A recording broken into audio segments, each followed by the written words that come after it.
Labour Shadow Minister Dawn Butler has sparked controversy by appearing to praise the party's former militant wing and council setting illegal budgets. The Shadow Minister quoted the faction's slogan, "Better to break the law than break the poor," in a speech one Labour MP described as unbelievable. Speaking at Labour's Women's Conference in Liverpool, Butler said, "Conference, we are in Liverpool where over 30 years ago the council stood up to Thatcher and said, better to break the law than break the poor. Councils today should not have to consider cutting funding for women's refuges, a lifeline to the most vulnerable." The Trotskyist wing Militant launched a takeover of Labour-run Liverpool City Council in the 1980s and set an illegal budget which exceeded the council's income and demanded that central government, headed up Margaret Thatcher, make up the shortfall. The decision led to the party serving redundancy notices to council staff as a stunt to pile pressure on the government and saw the councillors removed from office. After a bitter dispute with Militant talisman Derek Hatton, the then Labour leader Neil Kinnock expelled the Militant wing. At 1985 Labour conference, Kinnock made a famous speech facing down Militant councillors,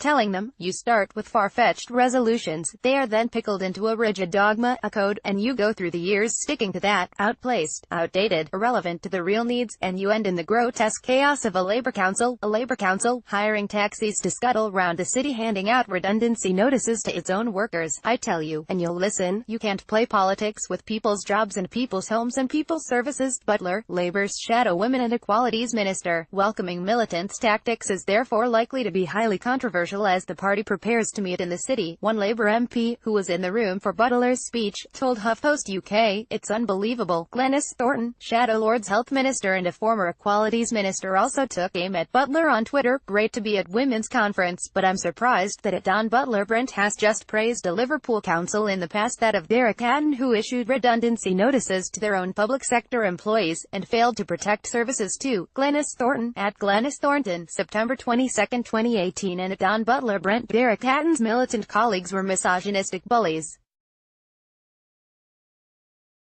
We should not be praising them at a Labour Women's Conference. Glenys Thornton, at Glenys Thornton, September 22, 2018 Richard Angel, Director of Progress, Labour Centre-Left Movement, said, "Dawn Butler's speech is like a lesson from the Ken Livingstone Academy for Revisionist History. The militant tendency did break law, left the bills to be picked up by the poor and kept the Tories in power for 12 years more. Labour should look up the local government leaders of today who deliver socialism, not those from 30 years ago who discredited socialism." Former Camden councillor Sally Gibson was also critical, accusing Butler of rewriting the past. "Unbelievable.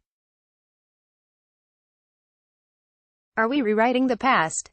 And here to remind us, Neil Kinnock's 1985 conference speech, https://t.co/9WR3I1PXRZ, Sally Gibson, at Sally Gibson, September 22, 2018. The bold declaration also sets Butler's against the party's current leadership, Corbyn, Shadow Chancellor John McDonnell and Shadow Cabinet Secretary John Trickett, who in 2015 wrote to councillors advising them against illegal budget setting. Corbyn's policy chief Andrew Fisher appeared to defend Butler, however, underlining that the slogan was first used by former Labour leader George Lansbury during a 1921 rebellion against rate rises in London's then poverty-stricken Poplar. It's George Lansbury's slogan, Poplar Rent Revolt, 1921. Andrew Fisher, at Fisher Andrew 79, September 22, 2018.